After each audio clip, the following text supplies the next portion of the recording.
Good evening from Hofstra University in Hempstead, New York. I'm Lester Holt, anchor of NBC Nightly News. I want to welcome you to the first presidential debate. The participants tonight are Donald Trump and Hillary Clinton. This debate is sponsored by the Commission on Presidential Debates, a nonpartisan, nonprofit organization. The commission drafted tonight's format, and the rules have been agreed to by the campaigns. The 90-minute debate is divided into 6 segments, each 50 minutes long. We'll explore 3 topic areas tonight: achieving prosperity, America's direction, and securing America.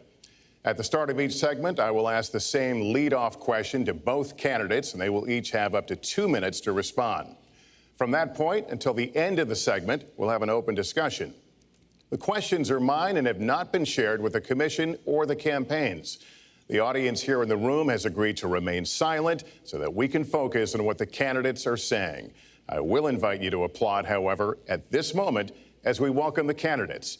Democratic nominee for President of the United States, Hillary Clinton, and Republican nominee for President of the United States, Donald J. Trump.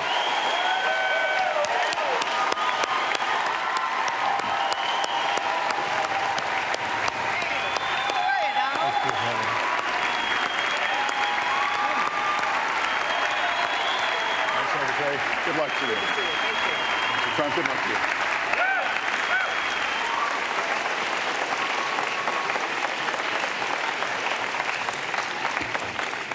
you. Well, I don't expect us to cover all the issues of this campaign tonight, but I remind everyone there are 2 more presidential debates scheduled.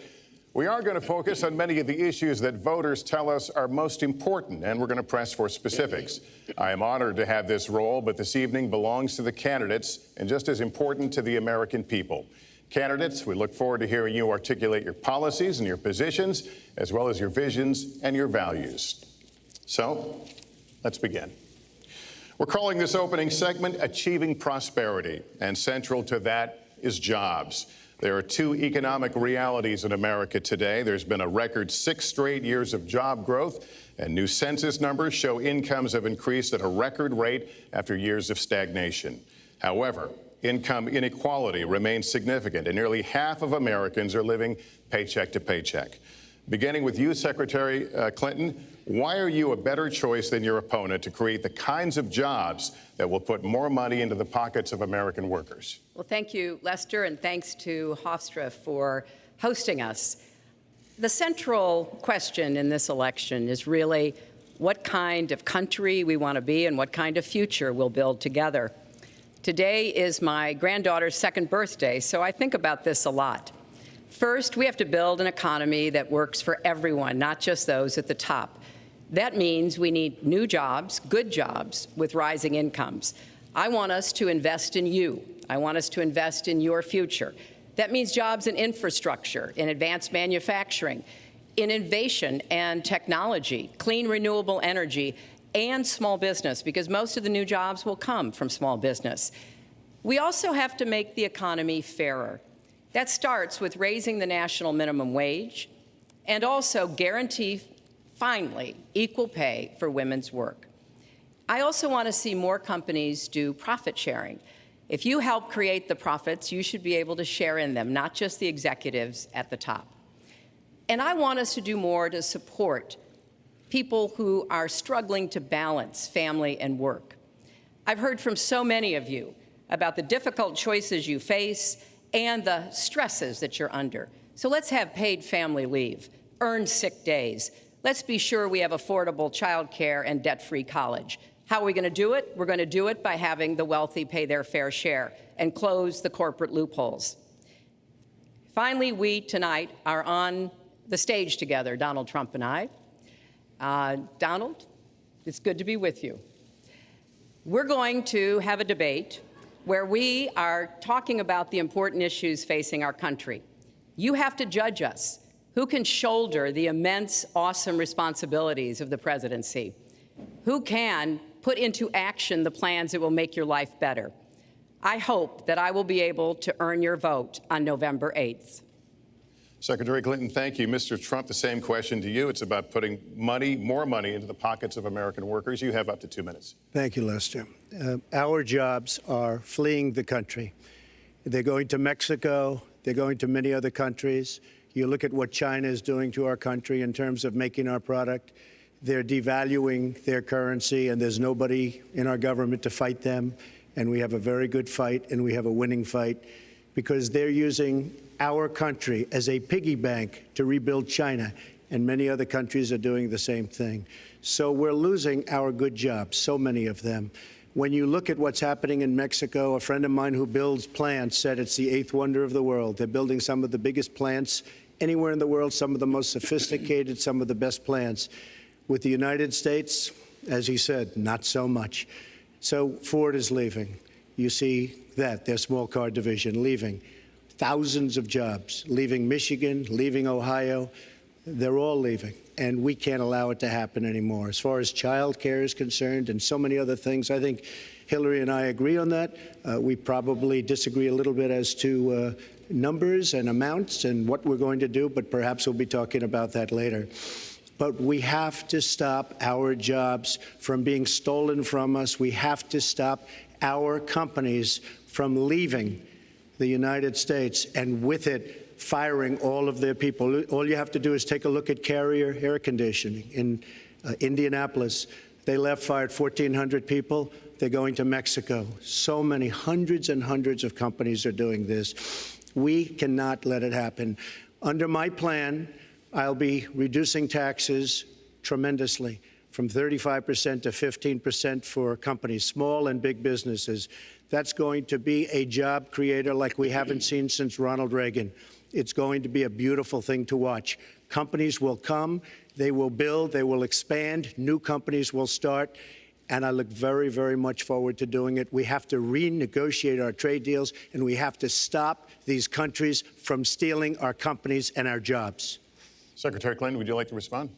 Well, I think that trade is an important issue. Of course, we are 5% of the world's population. We have to trade with the other 95%. And we need to have smart, fair trade deals. We also, though, need to have a tax system that rewards work and not just financial transactions. And the kind of plan that Donald has put forth would be trickle-down economics all over again. In fact, it would be the most extreme version, the biggest tax cuts for the top percent of the people in this country than we've ever had. I call it trumped up trickle-down, because that's exactly what it would be. That is not how we grow the economy. We just have a different view about what's best for growing the economy, how we make investments that will actually produce jobs and rising incomes. I think we come at it from somewhat different perspectives. I understand that. You know, Donald was very fortunate in his life, and that's all to his benefit. He started his business with $14 million borrowed from his father, and he really believes that the more you help wealthy people, the better off we'll be, and that everything will work out from there. I don't buy that. I have a different experience. My father was a small businessman. He worked really hard. He printed drapery fabrics on long tables where he pulled out those fabrics, and he went down with a silk screen and dumped the paint in and took the squeegee and kept going. And so what I believe is the more we can do for the middle class, the more we can invest in you, your education, your skills, your future, the better we will be off and the better we'll grow. That's the kind of economy I want us to see again. Let me follow up with Mr. Trump if I can. You've talked about creating 25 million jobs, and you've promised to bring back millions of jobs for Americans. How are you going to bring back the industries that have left this country for cheaper labor overseas? How specifically are you going to tell American manufacturers that you have to come back? Well, for one thing, and before we start on that, my father gave me a very small loan in 1975, and I built it into a company that's worth many, many billions of dollars with some of the greatest assets in the world. And I say that only because that's the kind of thinking that our country needs. Our country's in deep trouble. We don't know what we're doing when it comes to devaluations, and all of these countries all over the world, especially China, they're the best ever at it. What they're doing to us is a very, very sad thing. So we have to do that. We have to renegotiate our trade deals. And Lester, they're taking our jobs, they're giving incentives, they're doing things that, frankly, we don't do. Let me give you the example of Mexico. They have a VAT tax. We're in a different system. When we sell into Mexico, there's a tax. When they sell in automatic, 16% approximately. When they sell into us, there's no tax. It's a defective agreement. It's been defective for a long time, many years, but the politicians haven't done anything about it. Now, in all fairness to Secretary Clinton, yes, is that okay? Good. I want you to be very happy. It's very important to me. But in all fairness to Secretary Clinton, when she started talking about this, it was really very recently. She's been doing this for 30 years. And why hasn't she made the agreements better? The NAFTA agreement is defective just because of the tax and many other reasons, but just because of the fact. Let me interrupt just a moment. Secretary Clinton and others, politicians, should have been doing this for years, not right now because of the fact that we've created a movement. They should have been doing this for years. What's happened to our jobs and our country and our economy generally is, look, we owe $20 trillion. We cannot do it any longer, Lester. Back to the question, though, how do you specifically bring back jobs? American manufacturers, how do you make them bring the jobs back? Well, the first thing you do is don't let the jobs leave. The companies are leaving. I could name, there are thousands of them. They're leaving, and they're leaving in bigger numbers than ever. And what you do is you say, fine, you want to go to Mexico or some other country, good luck. We wish you a lot of luck. But if you think you're going to make your air conditioners or your cars or your cookies or whatever you make and bring them into our country without a tax, you're wrong. And once you say you're going to have to tax them coming in, and our politicians never do this, because they have special interests, and the special interests want those companies to leave, because in many cases they own the companies. So what I'm saying is we can stop them from leaving. We have to stop them from leaving, and that's a big, big factor. Let me let Secretary Clinton get in there. Let's stop for a second and remember where we were 8 years ago. We had the worst financial crisis, the Great Recession, the worst since the 1930s. That was in large part because of tax policies that slashed taxes on the wealthy, failed to invest in the middle class, took their eyes off of Wall Street, and created a perfect storm. In fact, Donald was one of the people who rooted for the housing crisis. He said back in 2006, gee, I hope it does collapse because then I can go in and buy some and make some money. Well, it did collapse. That's called business, by the way. 9 million people lost their jobs. 5 million people lost their homes, and $13 trillion in family wealth was wiped out. Now, we have come back from that abyss, and it has not been easy. So we're now on the precipice of having a potentially much better economy, but the last thing we need to do is to go back to the policies that failed us in the first place. Independent experts have looked at what I've proposed and looked at what Donald's proposed, and basically they've said this, that if his tax plan, which would blow up the debt by over $5 trillion and would in some instances disadvantage middle-class families compared to the wealthy, were to go into effect, we would lose 3.5 million jobs and maybe have another recession.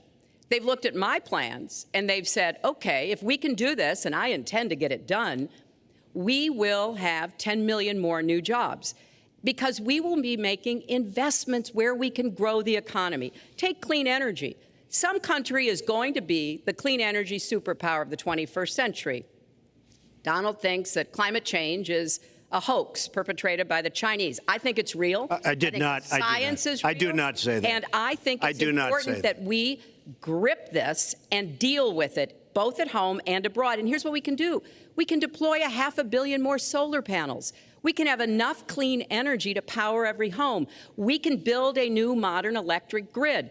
That's a lot of jobs. That's a lot of new economic activity. So I've tried to be very specific about what we can and should do, and I am determined that we're going to get the economy really moving again, building on the progress we've made over the last 8 years, but never going back to what got us in trouble in the first place. Mr. Trump. She talks about solar panels. We invested in a solar company, our country. That was a disaster. They lost plenty of money on that one.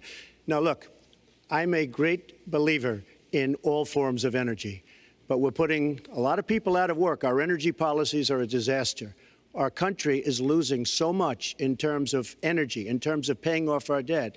You can't do what you're looking to do with $20 trillion in debt. The Obama administration, from the time they've come in, is over 230 years worth of debt, and he's topped it. He's doubled it in a course of almost 8 years, 7.5 years to be semi-exact. So I will tell you this, we have to do a much better job at keeping our jobs. And we have to do a much better job at giving companies incentive to build new companies or to expand, because they're not doing it. And all you have to do is look at Michigan and look at Ohio and look at all of these places where so many of their jobs and their companies are just leaving. They're gone. And Hillary, I just ask you this. You've been doing this for 30 years. Why are you just thinking about these solutions right now? For 30 years you've been doing it, and now you're just starting to think of solutions. Well, actually, I will bring back jobs. You can't bring back jobs. Well, actually, I have thought about this quite a bit. Yeah, for 30 years. I have, well, not quite that long. I think my husband did a pretty good job in the 1990s. I think a lot about what worked and how we can make it work again. Well, he approved 3 million NAFTA. new jobs, he approved a balanced NAFTA, budget, which is the single worst trade deal ever approved in this country. Incomes went up for everybody. Manufacturing jobs went up also in the 1990s, if we're actually going to look at the facts. When I was in the Senate, I had a number of trade deals that came before me, and I held them all to the same test. Will they create jobs in America? Will they raise incomes in America? And are they good for our national security? Some of them I voted for. The biggest one, a multinational one known as CAFTA, I voted against. And because I hold the same standards as I look at all of these trade deals. But let's not assume that trade is the only challenge we have in the economy. I think it is a part of it, and I've said what I'm going to do. I'm going to have a special prosecutor. We're going to enforce the trade deals we have, and we're going to hold people accountable. When I was Secretary of State, we actually increased American exports globally 30%. We increased them to China 50%. So I know how to really work to get new jobs and to get exports that help to create more new jobs. Well, you haven't done it in 30 years or 26 years. Well, any number you I've want to been do. a senator, You Donald, haven't done it. And you haven't I done have it. been a And Secretary of State, and I have Your done husband signed a lot. NAFTA, which was one of the worst things that ever happened to the that's your manufacturing opinion. industry. That is your opinion. You go to New England, you go to Ohio, Pennsylvania, you go anywhere you want, Secretary Clinton, and you will see devastation where manufacturing is down 30, 40, sometimes 50%. NAFTA is the worst trade deal maybe ever signed anywhere, but certainly ever signed in this country. And now you want to approve Trans-Pacific Partnership. You were totally in favor of it. Then you heard what I was saying, how bad it is, and you said, I can't win that debate. But you know that if you did win, you would approve that, and that will be almost as bad as NAFTA. Nothing will ever top NAFTA. That is just not accurate. I was against it once it was finally negotiated and the terms were laid out. I wrote about that in... You called it the gold standard. Well, I hope... You called it the gold standard of trade deals. You said it's the finest deal you've ever seen. No. And then you heard what I said about it, and all of a sudden you were against it. Well, Donald, I know you live in your own reality, but that is not the facts. The facts are, I did say I hoped it would be a good deal, but when it was negotiated, which I was not responsible for, I concluded it wasn't. I wrote about that. So is it President Obama's fault? Is it President Obama's fault? Even announced. Look, there are Secretary, is it President Obama's fault? There are because he's pushing it. There are different views about what's good for our country, our economy, and our leadership in the world. And I think it's important to look at what we need to do to get the economy going again. That's why I said new jobs with rising incomes, investments, not in more tax cuts that would add $5 trillion to the debt. But you have no plan. Oh, I do. Secretary, in fact, you have no plan. A book about it. It's called Stronger Together. You can pick it up tomorrow. That's about all you folks, at the bookstore or at an airport near you. We're going to move to... But it's because I see this. We need to have strong growth, fair growth, sustained growth. We also have to look at how we help families balance the responsibilities at home and the responsibilities at business. So we have a very robust set of plans, and people who have looked at both of our plans have concluded that mine would create 10 million jobs and yours would lose us 3.5 million jobs and explode You are the going debt, to approve one of the which biggest would tax have cuts a in recession. history. You are going to approve one of the biggest tax increases in history. you are going to drive business out. Your regulations are a disaster, and you're going to increase regulations all over the place. And by the way, my tax cut is the biggest since Ronald Reagan. I'm very proud of it. It will create tremendous numbers of new jobs. But regulations, you are going to regulate these businesses out of existence. When I go around, Lester, I tell you this, I've been all over. And when I go around, despite the tax cut, the things that business and people like the most is the fact that I'm cutting regulation. You have regulations on top of regulations, and new companies cannot form, and old companies are going out of business, and you want to increase the regulations and make them even worse. I'm going to cut regulations, but I'm going to cut taxes big league, and you're going to raise taxes big league. End of story. Let me get you to pause right there, because we're going to move into the next segment. We're going to talk taxes. That can't be left Please to stand. Please take 30 seconds, and then we're I going to go kind on. of assumed that there would be a lot of these charges and claims. And so Facts. we have taken the homepage of my website, HillaryClinton.com, and we've turned it into a fact checker. So if you want to see in real time what the facts are, please go and take a look. Because And take a look at mine also, would and you'll not see. add a penny to the debt, and your plans would add $5 trillion to the debt. What I have proposed would cut regulations and streamline them for small businesses. What I have proposed would be paid for by raising taxes on the wealthy, because they have made all the gains in the economy.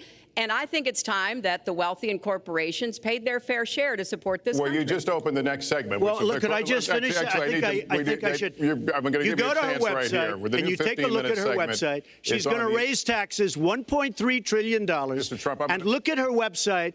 You know what? It's no different than this. She's telling us how to fight ISIS. Just go to her website. She tells you how to fight ISIS on her website. I don't think General Douglas MacArthur would like that too much. The next segment, we're continuing the subject at least I have a plan to fight ISIS. No, you're telling the enemy everything you want to do. No, we're not. See, you're telling the enemy everything you want to do. No wonder you've been fighting. No wonder you've been fighting ISIS your entire adult life. Folks, go to the fact checkers. Get folks, to work. you are unpacking a lot here, and we're still on the issue of achieving prosperity. And I want to talk about taxes. The fundamental difference between the two of you concerns the wealthy. Secretary Clinton, you're calling for a tax increase in the wealthiest Americans. I'd like you to further defend that. And Mr. Trump, you're calling for tax cuts for the wealthy. I'd like you to defend that. And this next 2-minute answer goes to you, Mr. Trump. Well, I'm really calling for major jobs, because the wealthy are going to create tremendous jobs. They're going to expand their companies. They're going to do a tremendous job. I'm getting rid of the carried interest provision. And if you really look, it's not a tax. It's really not a great thing for the wealthy. It's a great thing for the middle class. It's a great thing for companies to expand. And when these people are going to put billions and billions of dollars into companies, and when they're going to bring $2.5 trillion back from overseas, where they can't bring the money back because politicians like Secretary Clinton won't allow them to bring the money back because the taxes are so onerous and the bureaucratic red tape. So what is so bad? So what they're doing is they're leaving our country, and they're, believe it or not, leaving because taxes are too high and because some of them have lots of money outside of our country, and instead of bringing it back and putting the money to work because they can't work out a deal to, and everybody agrees it should be brought back. Instead of that, they're leaving our country to get their money because they can't bring their money back into our country because of bureaucratic red tape, because they can't get together, because we have a president that can't sit them around a table and get them to approve something. And here's the thing.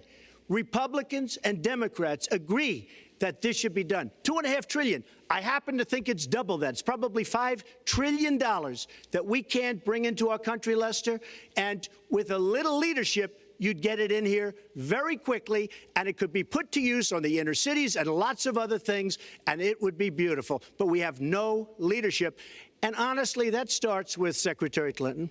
All right, you have 2 minutes on the same question to defend tax increases on the wealthiest Americans, Secretary Clinton. I have a feeling that by the end of this evening, I'm going to be blamed for everything that's ever happened. Why not? Why not? Yeah, why not? You know, just join the debate by saying more crazy things. Now, Let me say there's nothing crazy is about not letting our absolutely the companies case. bring their money back into their country. This is Secretary Clinton's 2 minutes, Yes. please. Yeah, well, let's start the clock again, Lester. We've looked at your tax proposals. I don't see changes in the corporate tax rates or the kinds of proposals you're referring to that would cause the repatriation, bringing back of money that's stranded overseas. I happen to Then you didn't support read that. it. I happen to support that in a way that will actually work to our benefit. But when I look at what you have proposed, you have what is called now the Trump loophole, because it would so advantage you and the business you do. You've proposed Who gave it that an name? approach It's the first that ever. Who has gave a it that $4 name? This is billion Secretary Clinton's 2 tax minutes. benefit for your family. And when you look at what How much- you are how much for my proposing, family? it is, Lester, how much? as I said, trumped up trickle down. Trickle down did not work. It got us into the mess we were in 2008 and 9. Slashing taxes on the wealthy hasn't worked, and a lot of really smart, wealthy people know that. And they are saying, hey, we need to do more to make the contributions we should be making to rebuild the middle class. I don't think top-down works in America. I think building the middle class, investing in the middle class, making college debt-free so more young people can get their education, helping people refinance their debt from college at a lower rate. Those are the kinds of things that will really boost the economy. Broad-based, inclusive growth is what we need in America, not more advantages for people at the very top. Mr. Trump, Typical politician, all talk, no action, sounds good, doesn't work, never going to happen. Our country is suffering because people like Secretary Clinton have made such bad decisions in terms of our jobs and in terms of what's going on. Now, look, we have the worst revival of an economy since the Great Depression. And believe me, we're in a bubble right now. And the only thing that looks good is the stock market. But if you raise interest rates even a little bit, that's going to come crashing down. We are in a big, fat, ugly bubble. And we better be awfully careful. And we have a Fed that's doing political things. This Janet Yellen of the Fed. The Fed is doing political by keeping the interest rates at this level. And believe me, the day Obama goes off and he leaves and he goes out to the golf course for the rest of his life to play golf, when they raise interest rates, you're going to see some very bad things happen because the Fed is not doing their job. The Fed is being more political than Secretary Clinton. Mr. Trump, we're talking about the burden that Americans have to pay, yet you have not released your tax returns. And the reason nominees have released their returns for decades is that voters will know if their potential president owes money to, who he owes it to, and any business conflicts. Don't Americans have a right to know if there are any conflicts of interest? I don't mind releasing. I'm under a routine audit, and it'll be released. And as soon as the audit's finished, it'll be released. But you will learn more about Donald Trump by going down to the federal elections, where I filed a 104-page, essentially financial statement of sorts, the forms that they have. It shows income. In fact, the income, I just looked today, the income is filed at $694 million for this past year. $694 million. If you would have told me I was going to make that 15 or 20 years ago, I would have been very surprised. But that's the kind of thinking that our country needs. When we have a country that's doing so badly, that's being ripped off by every single country in the world, it's the kind of thinking that our country needs because everybody, Lester, we have a trade deficit with all of the countries that we do business with of almost $800 billion a year. You know what that is? That means who's negotiating these trade deals? We have people that are political hacks negotiating our trade deals. The IRS has an audit of your taxes. You're perfectly free to release your taxes during an audit. And so the question, does the public's right to know outweigh your personal? Well, I told you, I will release them as soon as the audit. Look, I've been under audit almost for 15 years. I know a lot of wealthy people that have never been audited. I said, do you get audited? I get audited almost every year. And in a way, I should be complaining. I'm not even complaining. I don't mind it. It's almost become a way of life. I get audited by the IRS, but other people don't. I will say this. We have a situation in this country that has to be taken care of. I will release my tax returns against my lawyer's wishes when she releases her 33,000 emails that have been deleted. As soon as she releases them, I will release my tax returns, and that's against my lawyers. They say don't do it. I will tell you this. No, in fact, watching shows, reading the papers, almost every lawyer says you don't release your returns until the audit's complete. When the audit's complete, I'll do it. But I would go against them if she releases her email. So it's negotiable? It's not negotiable. No, let her release the email. Why did she delete 33,000? Well, I'll let her ask that, but let me just admonish the audience one more time. There was an agreement. We did ask you to be silent, so it would be helpful for us. Secretary Clinton. Well, I think you've just seen another example of bait and switch here. For 40 years, everyone running for president has released their tax returns. You can go and see nearly, I think, 39, 40 years of our tax returns, but everyone has done it. We know the IRS has made clear there is no prohibition on releasing it when you're under audit. So you've got to ask yourself, why won't he release his tax returns? And I think there may be a couple of reasons. First, maybe he's not as rich as he says he is. Second, maybe he's not as charitable as he claims to be. Third, we don't know all of his business dealings, but we have been told through investigative reporting that he owes about $650 million to Wall Street and foreign banks. Or maybe he doesn't want the American people, all of you watching tonight, to know that he's paid nothing in federal taxes, because the only years that anybody's ever seen were a couple of years when he had to turn them over to state authorities when he was trying to get a casino license, and they showed he didn't pay any federal income tax. So if he's paid zero, that means zero for troops, zero for vets, zero for schools or health.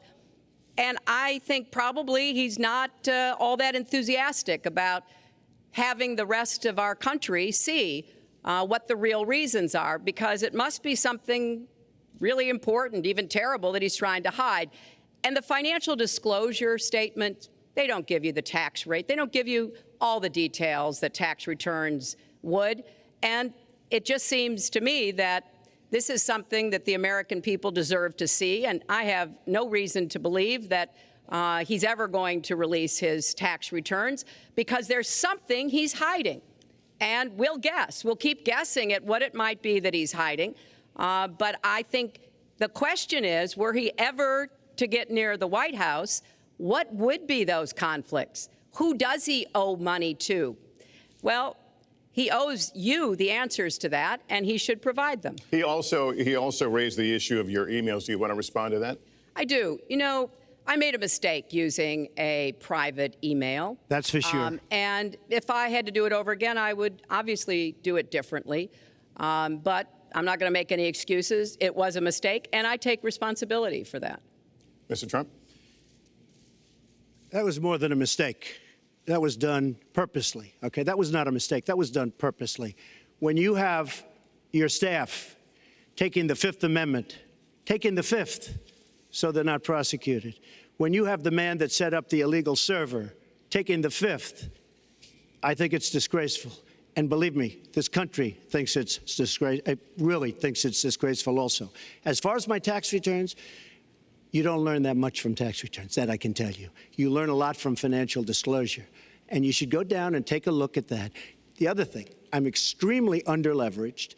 The report that said 650, which, by the way, a lot of friends of mine that know my business said, boy, that's really not a lot of money. It's not a lot of money relative to what I had. The buildings that were in question, they said in the same report, which was actually, it wasn't even a bad story, to be honest with you, but the buildings are worth $3.9 billion. And the 650 isn't even on that. But it's not 650. It's much less than that. But I could give you a list of banks. I would, if that would help you, I would give you a list of banks. These are very fine institutions, very fine banks. I could do that very quickly. I am very underleveraged. I have a great company. I have a tremendous income. And the reason I say that is not in a braggadocious way. It's because it's about time that this country had somebody running it that has an idea about money. When we have $20 trillion in debt and our country's a mess. You know, it's one thing to have $20 trillion in debt, and our roads are good, and our bridges are good, and everything's in great shape. Our airports are like from a third world country. You land at LaGuardia, you land at Kennedy, you land at LAX, you land at Newark, and you come in from Dubai and Qatar, and you see these incredible, you come in from China, you see these incredible airports, and you land, we've become a third world country. So the worst of all things has happened. We owe $20 trillion, and we're a mess. We haven't even started. And we've spent $6 trillion in the Middle East, according to a report that I just saw, whether it's 6 or 5, but it looks like it's 6. $6 trillion in the Middle East. We could have rebuilt our country twice. And it's really a shame. And it's politicians like Secretary Clinton that have caused this problem. Our country has tremendous problems. We're a debtor nation. We're a serious debtor nation. And we have a country that needs new roads, new tunnels, new bridges, new airports, new schools, new hospitals. And we don't have the money because it's been squandered on so many of your ideas. Let you and respond, maybe and we'll move to our because next. you haven't paid any federal income tax for a lot of years. And the other thing I think is important It would be point out squandered too, is believe me. If your main claim to be president of the United States is your business, then I think we should talk about that. You know, your campaign manager said that you built a lot of businesses on the backs of little guys. And indeed, I have met a lot of the people who were stiffed by you and your businesses, Donald. I've met dishwashers, painters, architects, glass installers, marble installers, drapery installers, like my dad was, who you refused to pay when they finished the work that you asked them to do. We have an architect in the audience who designed one of your clubhouses at one of your golf courses. It's a beautiful facility. It immediately was put to use, and you wouldn't pay what the man needed to be paid, what he was charging you. Maybe he didn't do a good job, and I was unsatisfied with his work, which our country should do too. The thousands of people that you have stiffed over the course of your business not deserve some kind of apology from someone who has taken their labor, taken the goods that they produced, and then refused to pay them? I can only say that I'm certainly relieved that my late father never did business with you. He provided a good middle-class life for us, but the people he worked for, he expected the bargain to be kept on both sides. And when we talk about your business, you've taken business bankruptcy 6 times. There are a lot of great business people that have never taken bankruptcy once. You call yourself the king of debt. You talk about leverage. You even at one time suggested that you would try to negotiate down the national debt of the United States. Well, sometimes there's not a direct transfer of skills from business to government, but sometimes what happened in business would be really bad for government. Let's let Mr. And Trump. we need to be very clear about that. Look, it's all words. It's all sound bites. I built an unbelievable company, some of the greatest assets anywhere in the world, real estate assets anywhere in the world, beyond the United States, in Europe, lots of different places. It's an unbelievable company. But on occasion, 4 times, we used certain laws that are there. And when Secretary Clinton talks about people that didn't get paid, first of all, they did get paid a lot, but taking advantage of the laws of the nation. Now, if you want to change the laws, you've been there a long time, change the laws. But I take advantage of the laws of the nation because I'm running a company. My obligation right now is to do well for myself, my family, my employees, for my companies. And that's what I do. But what she doesn't say is the tens of thousands of people that are unbelievably happy and that love me. I'll give you an example. We're just opening up on Pennsylvania Avenue, right next to the White House. So if I don't get there one way, I'm going to get to Pennsylvania Avenue another. But we're opening the old post office. Under budget, ahead of schedule, saved tremendous money. I'm a year ahead of schedule. And that's what this country should be doing. We build roads and they cost 2 and 3 and 4 times what they're supposed to cost. We buy products for our military and they come in at costs that are so far above what they were supposed to be because we don't have people that know what they're doing. When we look at the budget is bad to a large extent because we have people that have no idea as to what to do and how to buy. The Trump International is way under budget and way ahead of schedule, and we should be able to do that for our country. Well, we're well behind schedule, so I want to move to our next segment. We move into our next segment talking about America's direction, and let's start by talking about race. The share of Americans who say race relations are bad in this country is the highest it's been in decades, much of it amplified by shootings of African Americans by police, as we've seen recently in Charlotte and Tulsa. Race has been a big issue in this campaign, and one of you is going to have to bridge a very wide and bitter gap. So how do you heal the divide? Secretary Clinton, you get 2 minutes on this. Well, you're right. Race remains a significant challenge in our country. Unfortunately, race still determines too much, often determines where people live, determines what kind of education in their public schools they can get, and yes, it determines how they're treated in the criminal justice system. We've just seen those 2 tragic examples in both Tulsa and Charlotte. And we've got to do several things at the same time. We have to restore trust between communities and the police. We have to work to make sure that our police are using the best training, the best techniques, that they're well prepared to use force only when necessary. Everyone should be respected by the law, and everyone should respect the law. Right now, that's not the case in a lot of our neighborhoods. So I have, ever since the first day of my campaign, called for criminal justice reform. I've laid out a platform that I think would begin to remedy some of the problems we have in the criminal justice system. But we also have to recognize, in addition to the challenges that we face with policing, there are so many good, brave police officers who equally want reform. So we have to bring communities together in order to begin working on that as a mutual goal. And we've got to get guns out of the hands of people who should not have them. The gun epidemic is the leading cause of death of young African American men, more than the next 9 causes put together. So we have to do 2 things, as I said. We have to restore trust. We have to work with the police. We have to make sure they respect the communities and the communities respect them. And we have to tackle the plague of gun violence, which is a big contributor to a lot of the problems that we're seeing today. All right, Mr. Trump, you have 2 minutes. How do you heal the divide? Well, first of all, Secretary Clinton doesn't want to use a couple of words, and that's law and order. And we need law and order. If we don't have it, we're not going to have a country. And when I look at what's going on in Charlotte, a city I love, a city where I have investments, when I look at what's going on throughout various parts of our country, whether it's, I can just keep naming them all day long. We need law and order in our country. And I just got today, as you know, the endorsement of the Fraternal Order of Police. We just came in. We have endorsements from, I think, almost every police group, a large percentage of them in the United States.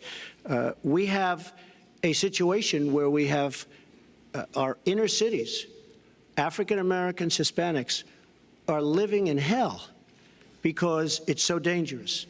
You walk down the street, you get shot. In Chicago, they've had thousands of shootings, thousands, since January 1st. Thousands of shootings. And I'm saying, where is this? Is this a war-torn country? What are we doing? And we have to stop the violence. We have to bring back law and order.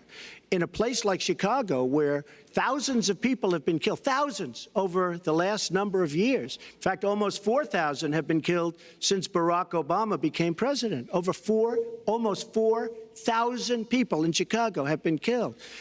We have to bring back law and order. Now, whether or not in a place like Chicago you do stop and frisk, which worked very well, Mayor Giuliani is here, it worked very well in New York. It brought the crime rate way down.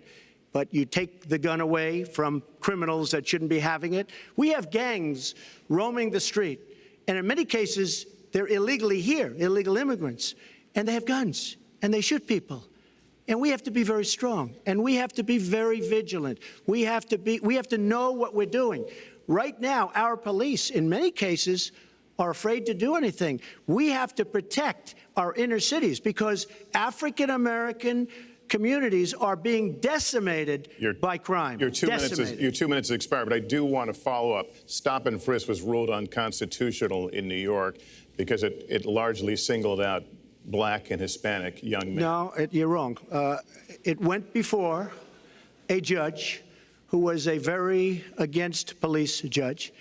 It was taken away from her, and our mayor, our new mayor, refused to go forward with the case. They would have won an appeal. If you look at it throughout the country, there are many places where the argument is that it's a form of racial profiling. No, the argument is that we have to take the guns away from these people that have them and that are bad people that shouldn't have them. These are felons. These are people that are bad people that shouldn't be. When you have 3,000 shootings in Chicago from January 1st, when you have 4,000 people killed in Chicago by guns from the beginning of the presidency of Barack Obama, his hometown, you have to have stop and frisk. You need more police. You need a better community relation. You don't have good community relations in Chicago. It's terrible. I have property there. It's terrible what's going on in Chicago. But when you look, and Chicago's not the only, you go to Ferguson, you go to so many different places. You need better relationships. I agree with Secretary Clinton on this. You need better relationships between the communities and the police, because in some cases it's not good. But you look at Dallas, where the relationships were really studied. The relationships were really a beautiful thing. And then 5 police officers were killed one night very violently. So there's some bad things going on, some really bad things. Secretary Clinton, but we need, Lester, we need law and order. And we need law and order in the inner cities, because the people that are most affected by what's happening are African American and Hispanic people. And it's very unfair to them what our politicians are allowing to happen. Secretary Clinton. Well, I've heard Donald say this at his rallies, and it's really unfortunate that he paints such a dire, negative picture of Black communities in our country. You know, the vibrancy of the Black church, the Black businesses that employ so many people, the opportunities that so many families are working to provide for their kids. There's a lot that we should be proud of and we should be supporting and lifting up. But we do always have to make sure we keep people safe. There are the right ways of doing it, and then there are ways that are ineffective. Stop and frisk was found to be unconstitutional, and in part because it was ineffective. It did not do what it needed to do. Now, I believe in community policing, and in fact, violent crime is 1/2 of what it was in 1991. Property crime is down 40%. We just don't want to see it creep back up. We've had 25 years of very good cooperation, but there were some problems, some unintended consequences. Too many young African-American and Latino men ended up in jail for nonviolent offenses, and it's just a fact that if you're a young African-American man and you do the same thing as a young white man, you are more likely to be arrested, charged, convicted, and incarcerated. So we've got to address the systemic racism in our criminal justice system. We cannot just say law and order. We have to say we have to come forward with a plan that is going to divert people from the criminal justice system, deal with mandatory minimum sentences, which have put too many people away for too long for doing too little. We need to have more second chance programs. I'm glad that we're ending private prisons in the federal system. I want to see them ended in the state system. You shouldn't have a profit motivation to fill prison cells with young Americans. So there are some positive ways we can work on this. And I believe strongly that common sense gun safety measures would assist us right now.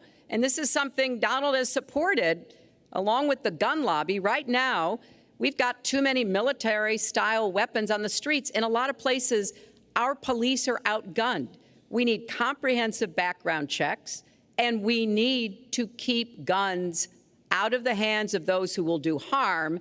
And we finally need to pass a prohibition on anyone who's on the terrorist watch list from being able to buy a gun in our country. If you're too dangerous to fly, you are too dangerous to buy a gun. So there are things we can do, and we ought to do it in a bipartisan way. Secretary Clinton, last week you said we've got to do everything possible to improve policing, to go right at implicit bias. Do you believe that police are implicitly biased against black people? Lester, I think implicit bias is a problem for everyone, not just police. I think, unfortunately, too many of us in our great country jump to conclusions about each other. And therefore, I think we need all of us to be asking hard questions about, why am I feeling this way? But when it comes to policing, since it can have literally fatal consequences, I have said in my first budget we would put money into that budget to help us deal with implicit bias by retraining a lot of our police officers. I met with a group of very distinguished, experienced police chiefs a few weeks ago. They admit it's an issue. They've got a lot of concerns. Mental health is one of the biggest concerns because now police are having to handle a lot of really difficult mental health problems on the street. They want support. They want more training. They want more assistance. And I think the federal government could be in a position where we would offer and provide that. I'd like to respond. Please. First of all, I agree, and a lot of people, even within my own party, want to give certain rights to people on watch lists and no-fly lists. I agree with you. When a person is on a watch list or a no-fly list, and I have the endorsement of the NRA, which I'm very proud of, these are very, very good people, and they're protecting the Second Amendment. But I think we have to look very strongly at no-fly lists and watch lists, and when people are on there, even if they shouldn't be on there, we'll help them legally, we'll help them get off. But I tend to agree with that quite strongly. I do want to bring up the fact that you were the one that brought up the word super predator about young black youth. And that's a term that I think was it's been horribly met, as you know. I think you've apologized for it. But I think it was a terrible thing to say. And when it comes to stop and frisk, you're talking about taking guns away. Well, I'm talking about taking guns away from gangs and people that use them. And I really don't think you disagree with me on this, if you want to know the truth. I think maybe there's a political reason why you can't say it, but I really don't believe. In New York City, stop and frisk, we had 2,200 murders, and stop and frisk brought it down to 500 murders. 500 murders is a lot of murders. Hard to believe. 500 is supposed to be good. But we went from 2,200 to 500, and it was continued on by Mayor Bloomberg, and it was terminated by current mayor. But stop and frisk had a tremendous impact on the safety of New York City, tremendous beyond belief. So when you say it has no impact, it really did. It had a very, very big impact. Well, it's also fair to say, if we're going to talk about mayors, that under the current mayor, crime has continued to drop, including murders. So there you're is. Wrong. You're wrong. No, I'm not. Murders are up. All right, you'll check. New York has done an excellent job, and I give credit. I give credit across the board, going back to mayors, to police chiefs, because it has worked, and other communities need to come together to do what will work as well. Look, one murder is too many, but it is important that we learn about what has been effective and not go to things that sound good that really did not have the kind of impact that we would want. Who disagrees with keeping neighborhoods safe?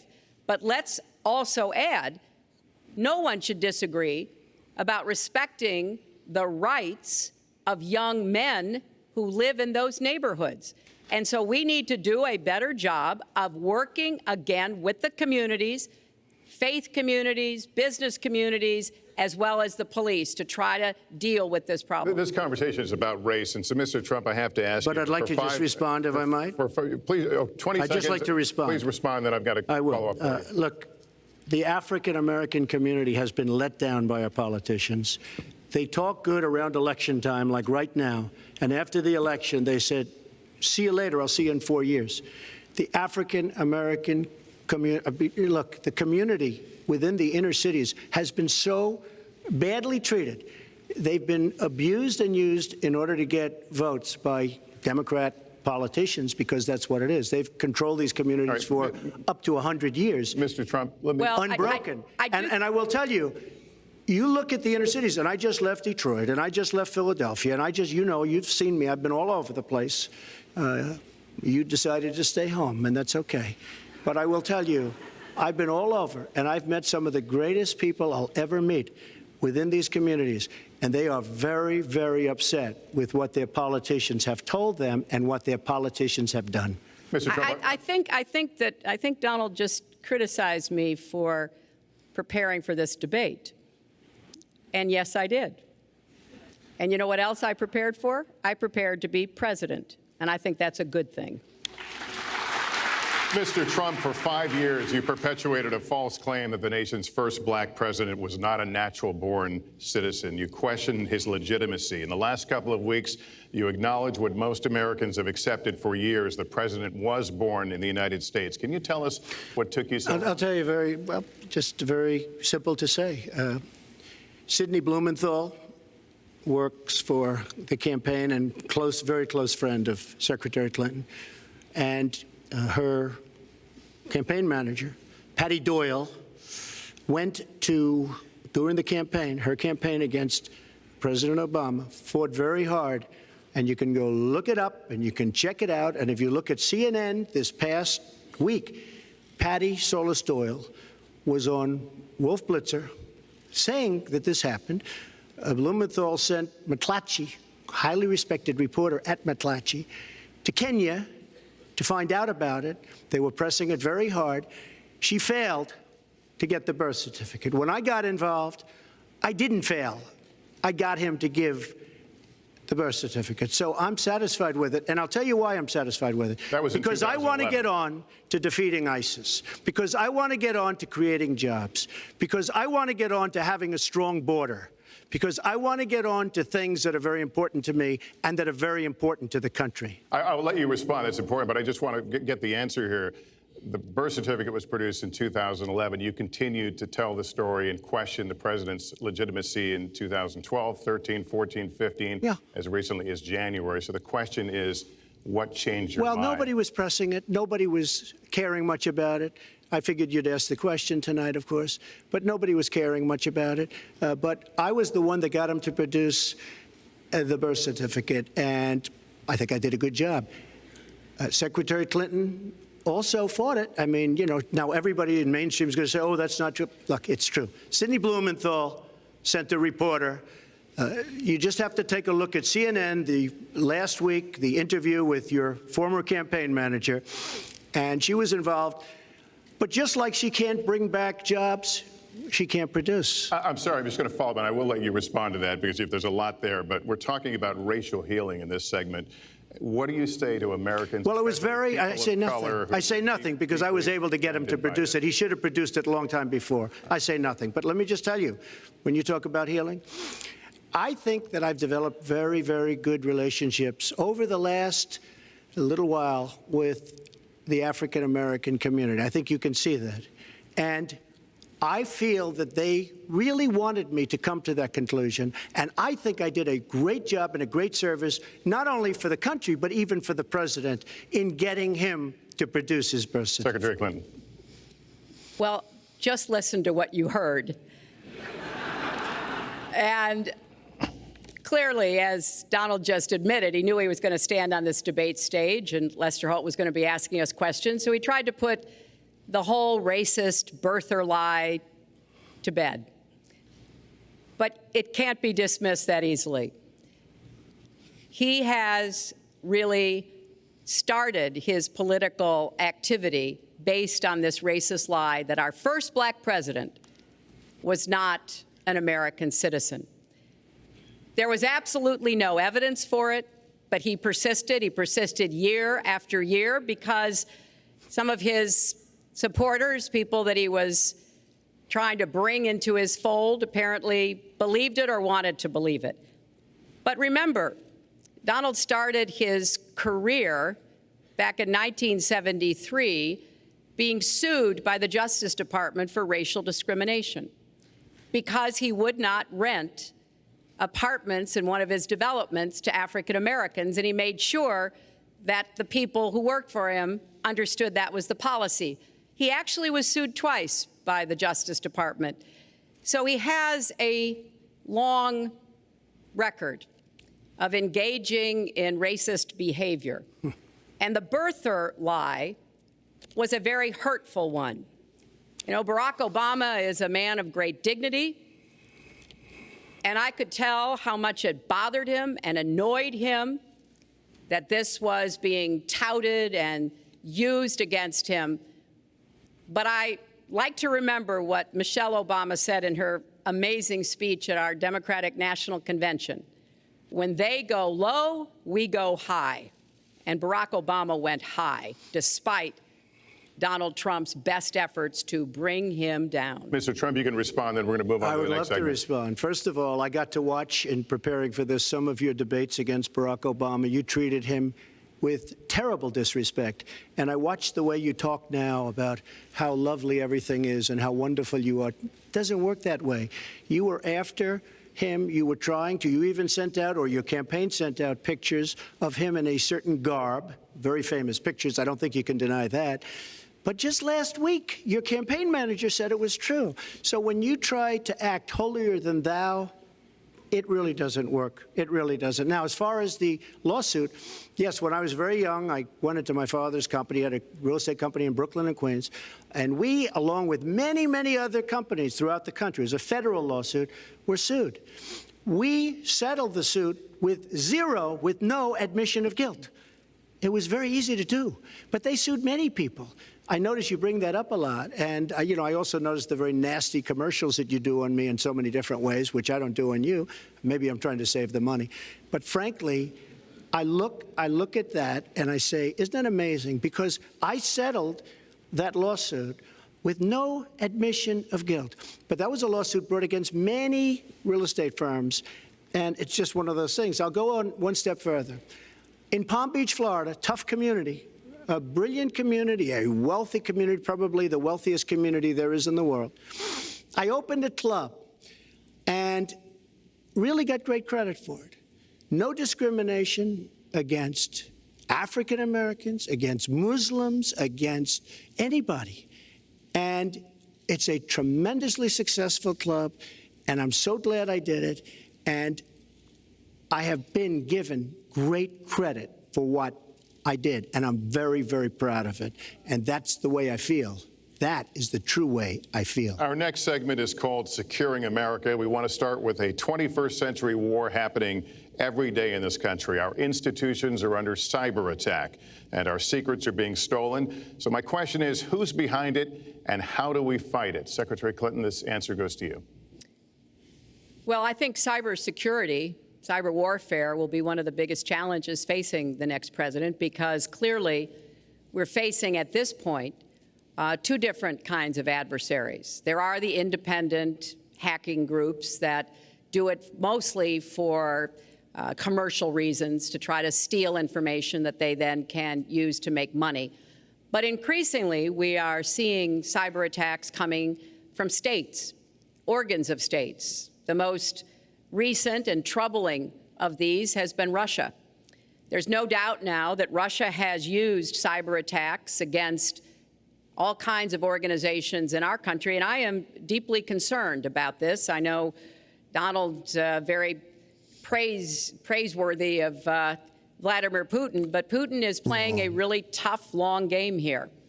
And one of the things he's done is to let loose cyber attackers to hack into government files, to hack into personal files, hack into the Democratic National Committee. And we recently have learned that, that this is one of their preferred methods of trying to wreak havoc and collect information. We need to make it very clear, whether it's Russia, China, Iran, or anybody else, the United States has much greater capacity And we are not going to sit idly by and permit state actors to go after our information, our private sector information or our public sector information. And we're going to have to make it clear that we don't want to use the kinds of tools that we have. We don't want to engage in a different kind of warfare, but we will defend the citizens of this country. And the Russians need to understand that. I think they've been treating it as almost a probing. How far would we go? How much would we do? And that's why I was so shocked when Donald publicly invited Putin to hack into Americans. That is just unacceptable. It's one of the reasons why 50 national security officials who served in Republican administration 2 minutes has expired. have said that Donald is unfit to be the commander-in-chief. It's comments like that that really worry people who understand the threats that we face. Mr. Trump, you have 2 minutes in the same question. Who's behind it, and how do we find it? I do want to say that I was just endorsed, and more are coming next week. It'll be over 200 admirals, many of them are here, admirals and generals endorsed me to lead this country. That just happened, and many more are coming, and I'm very proud of it. In addition, I was just endorsed by ICE. They've never endorsed anybody before on immigration. I was just endorsed by ICE. I was just recently endorsed 16,500 Border Patrol agents. So when Secretary Clinton talks about this, I mean, I'll take the admirals and I'll take the generals any day over the political hacks that I see that have led our country so brilliantly over the last 10 years with their knowledge, okay? Because look at the mess that we're in. Look at the mess that we're in. As far as the cyber, I agree to parts of what Secretary Clinton said. We should be better than anybody else, and perhaps we're not. I don't think anybody knows it was Russia that broke into the DNC. She's saying Russia, Russia, Russia, but maybe it was. I mean, it could be Russia, but it could also be China. It could also be lots of other people. It also could be somebody sitting on their bed that weighs 400 pounds, okay? You don't know who broke in to DNC, but what did we learn with DNC? We learned that Bernie Sanders was taken advantage of by your people, by Debbie Wasserman Schultz. Look what happened to her. But Bernie Sanders was taken advantage of. That's what we learned. Now, whether that was Russia, whether that was China, whether it was another country, we don't know. Because the truth is, under President Obama, we've lost control of things that we used to have control over. We came in with the Internet. We came up with the Internet. And I think Secretary Clinton and myself would agree very much when you look at what ISIS is doing with the Internet. They're beating us at our own game, ISIS. So we have to get very, very tough on cyber and cyber warfare. It is a huge problem. I have a son. He's 10 years old. He has computers. He is so good with these computers. It's unbelievable. The security aspect of cyber is very, very tough, and maybe it's hardly doable.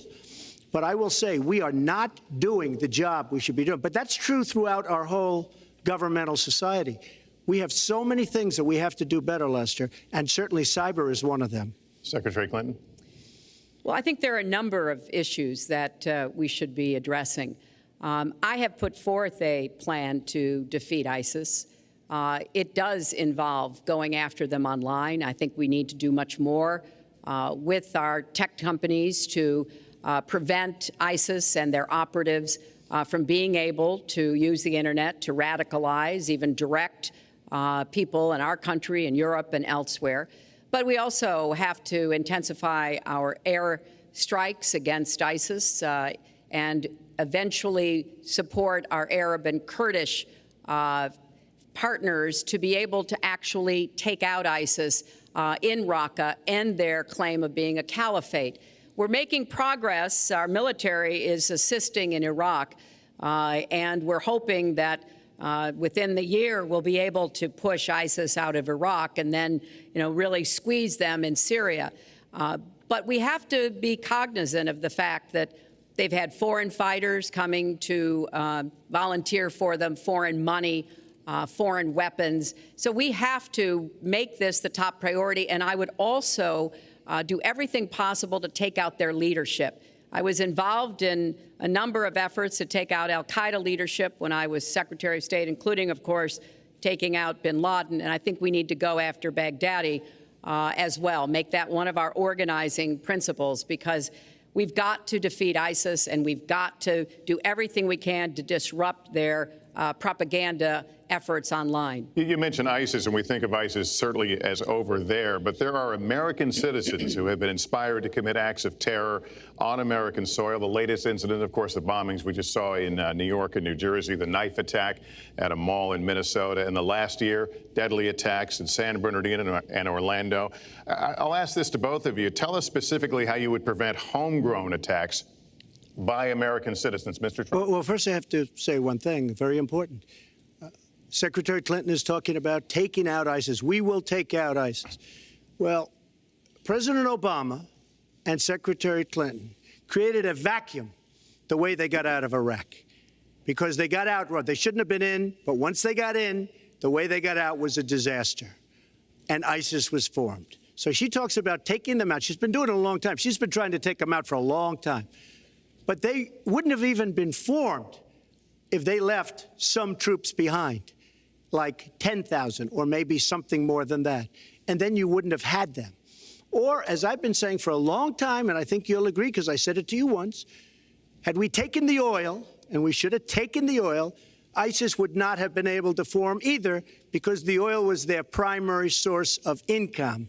And now they have the oil all over the place, including the oil, a lot of the oil in Libya, which was another one of her disasters. Secretary Clinton. Well, I hope the fact checkers are turning up the volume and really working hard. Donald supported the invasion of Iraq. Wrong. That is absolutely wrong. Proved over and over again. Wrong. He actually advocated for the actions we took in Libya and urged that Gaddafi be taken out after actually doing some business with him one time. But the larger point, he says this constantly, is George W. Bush made the agreement about when American troops would leave Iraq, not Barack Obama. And the only way that American troops could have stayed in Iraq is to get an agreement from the then Iraqi government that would have protected our troops. And the Iraqi government would not give that. But let's talk about the question you asked, Lester. The question you asked is, what do we do here in the United States? That's the most important part of this. How do we prevent attacks? How do we protect our people? And I think we've got to have an intelligence surge where we are looking for every scrap of information. I was so proud of law enforcement in New York, in Minnesota, in New Jersey. You know, they responded so quickly, so professionally to the attacks that occurred by Rahami, and they brought him down. And we may find out more information because he is still alive, which may prove to be an intelligence benefit. So we've got to do everything we can to vacuum up intelligence from Europe, from the Middle East. That means we've got to work more closely with our allies. And that's something that Donald has been very dismissive of. We're working with NATO, the longest military alliance in the history of the world, to really turn our attention to terrorism. We're working with our friends in the Middle East, many of which, as you know, are Muslim-majority nations. Donald has consistently insulted Muslims abroad, Muslims at home, when we need to be cooperating with Muslim nations and with the American Muslim community. They're on the front lines. They can provide information to us that we might not get anywhere else. They need to have close working cooperation with law enforcement in these communities, not be alienated and pushed away, as some of Donald's rhetoric, unfortunately, has led to. Mr. Well, I'd have to respond. Please respond. The Secretary said very strongly about working with. We've been working with them for many years.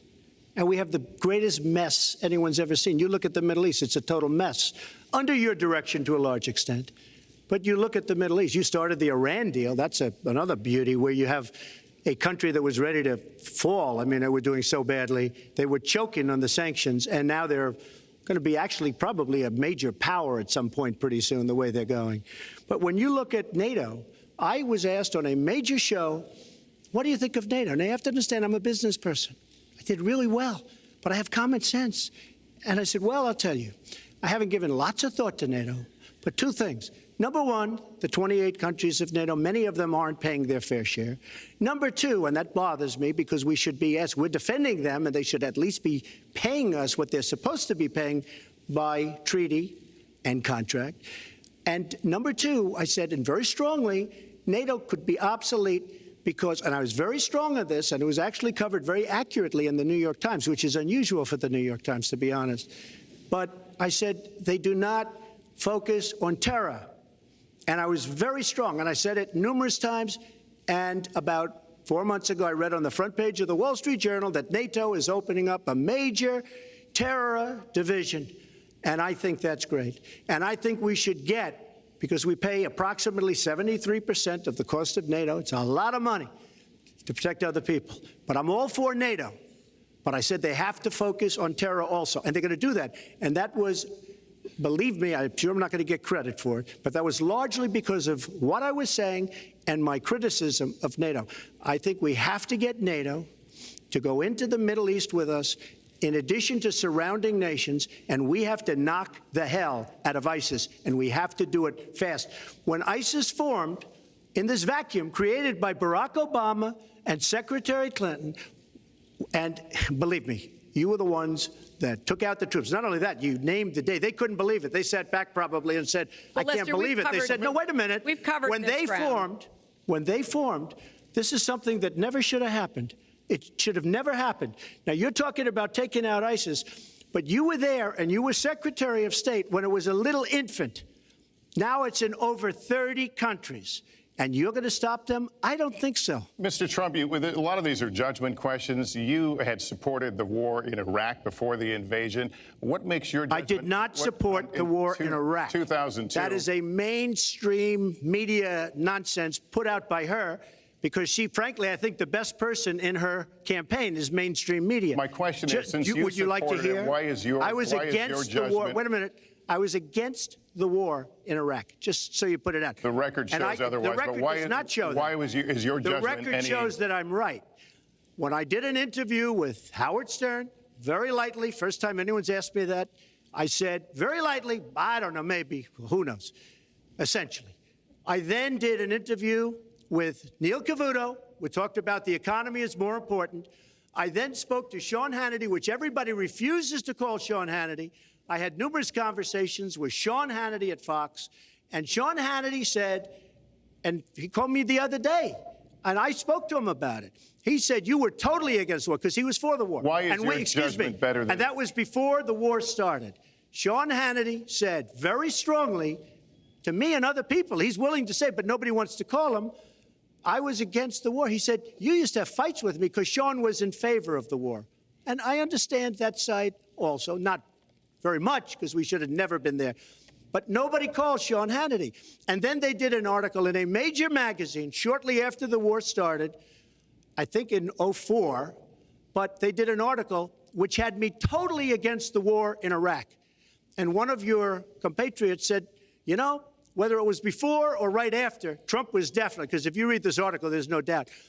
But if somebody, and I'll ask the press, if somebody would call up Sean Hannity, this was before the war started, he and I used to have arguments about the war. I said it's a terrible and a stupid thing. It's going to destabilize the Middle East, and that's exactly what it's done. It's been a disaster. My reference was to what you had said in 2002, and my question was, why is your judgment any different than Mrs. Clinton? Well, I have much better judgment than she does. There's no question about that. I also have a much better temperament than she has.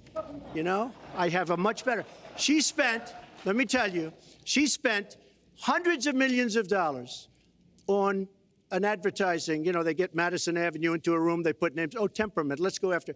I think my strongest asset, maybe by far, is my temperament. I have a winning temperament. I know how to win. She does not know how to win. Clinton. Wait, the AFL-CIO the other day, behind the blue screen, I don't know who you were talking to, Secretary Clinton, but you were totally out of control. I said, there's a person with a temperament that's got a problem. Secretary Clinton. Woo, okay.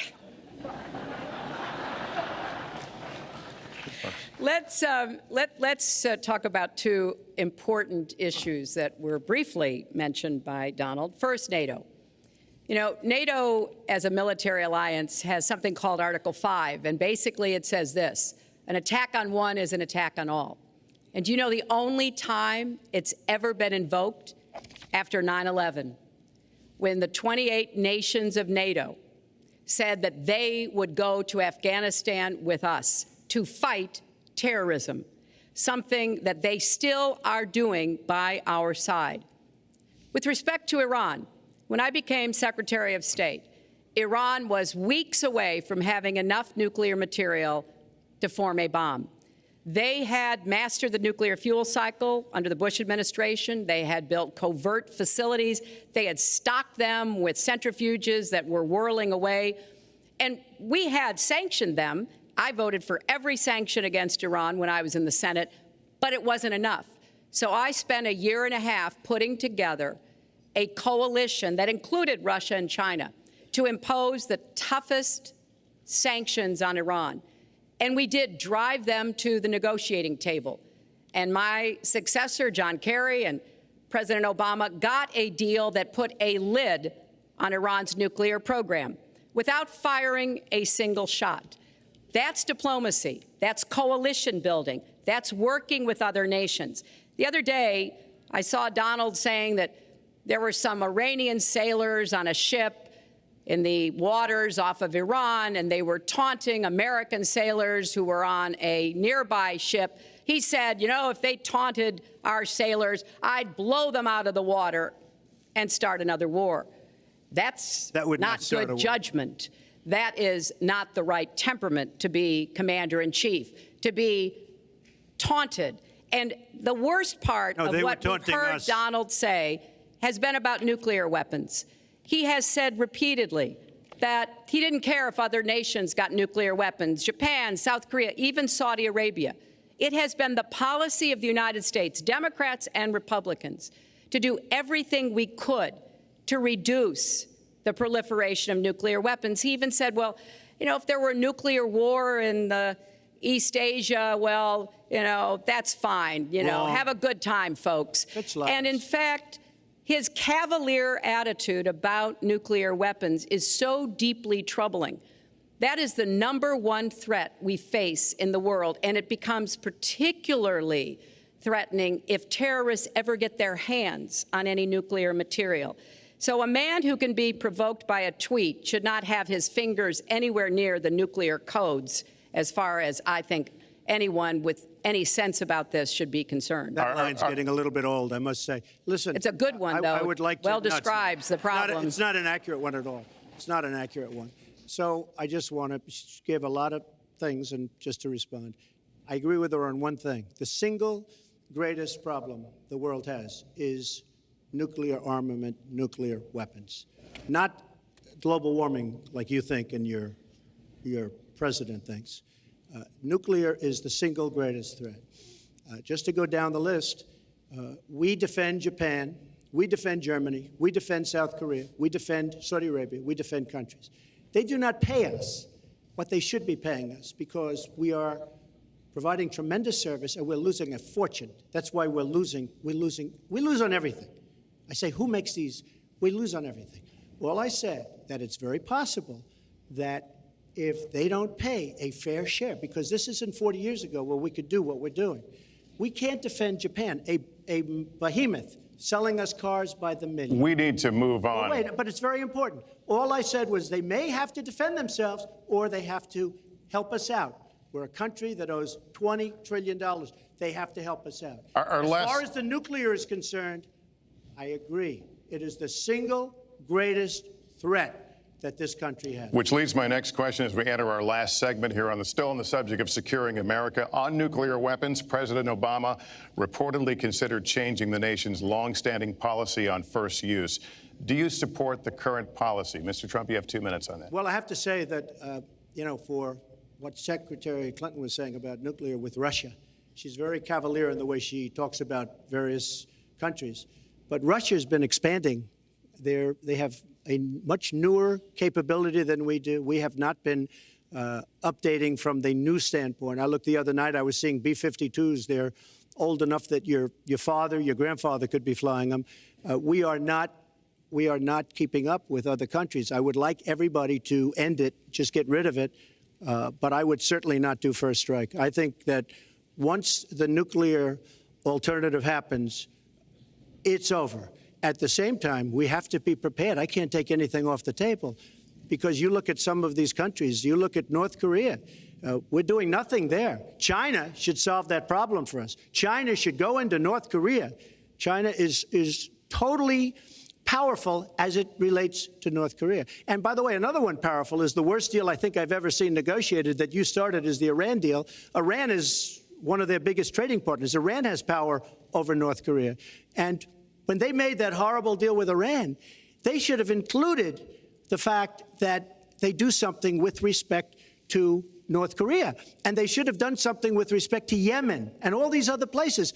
And when asked to Secretary Kerry, why didn't you do that? Why didn't you add other things into the deal? One of the great giveaways of all time, including $400 million in cash. Nobody's ever seen that before. That turned out to be wrong. It was actually $1.7 billion in cash. Obviously, I guess, for the hostages, it certainly looks that way. So you say to yourself, why didn't they make the right deal? This is one of the worst deals ever made by any country in history. The deal with Iran will lead to nuclear problems. All they have to do is sit back 10 years, and they don't have to do much, and they're going to end up getting nuclear. I met with Bibi Netanyahu the other day. Believe me, he is not a happy camper. All right. Mrs. Clinton, Secretary Clinton, you have 2 minutes. Let me start by saying words matter. Words matter when you run for president, and they really matter when you are president. And I want to reassure our allies in Japan and South Korea and elsewhere that we have mutual defense treaties, and we will honor them. It is essential that America's word be good. And so I know that this campaign has caused some questioning and some worries on the part of many leaders across the globe. I've talked with a number of them.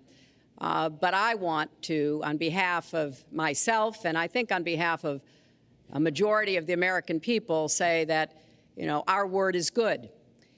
It's also important that we look at the entire global situation.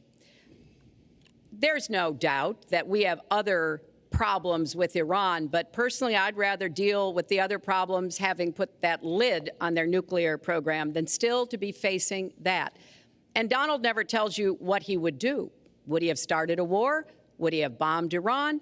If he's going to criticize a deal that has been very successful in giving us access to Iranian facilities that we never had before, then he should tell us what his alternative would be. But it's like his plan to defeat ISIS. He says it's a secret plan, but the only secret is that he has no plan.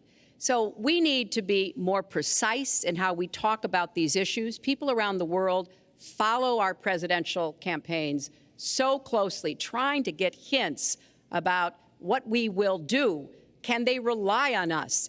Are we going to lead the world with strength and in accordance with our values? That's what I intend to do. I intend to be a leader of our country that people can count on, both here at home and around the world, to make decisions that will further peace and prosperity, but also stand up to bullies, whether they're abroad or at home. We cannot let those who would try to destabilize the world, to interfere with American interests and security, to be given any opportunities at all. Is expired. Lester, one thing I'd like to say. Very quickly. I will go very quickly, but I will tell you that Hillary will tell you to go to her website and read all about how to defeat ISIS, which she could have defeated by never having it, get going in the first place. Right now, it's getting tougher and tougher to defeat them because they're in more and more places, more and more states, more and more nations. Mr. Trump. And it's a big problem. And as far as Japan is concerned, I want to help all of our allies. But we are losing billions and billions of dollars. We cannot be the policeman of the world.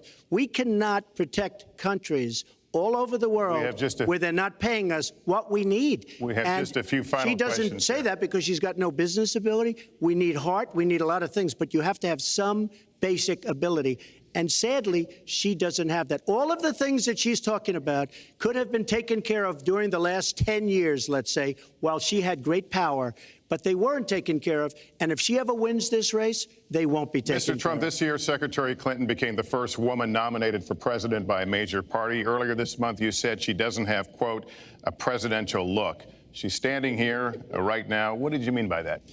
She doesn't have the look. She doesn't have the stamina. I said she doesn't have the stamina. And I don't believe she does have the stamina. To be president of this country, you need tremendous stamina. The quote was, I just don't think she has a presidential look. Wait a minute, unless you asked me a question. Did you ask me a question? You have to be able to negotiate our trade deals. You have to be able to negotiate, that's right, with Japan, with Saudi Arabia. I mean, can you imagine we're defending Saudi Arabia, and with all of the money they have, we're defending them and they're not paying? All you have to do is speak to them. Wait, you have so many different things you have to be able to do, and I don't believe that Hillary has the stamina. Let's let her respond.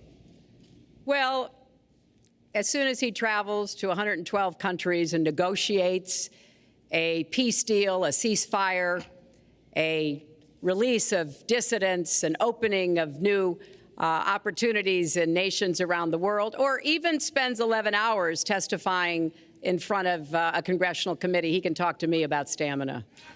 The world, let me tell you, Hillary has experience, but it's bad experience.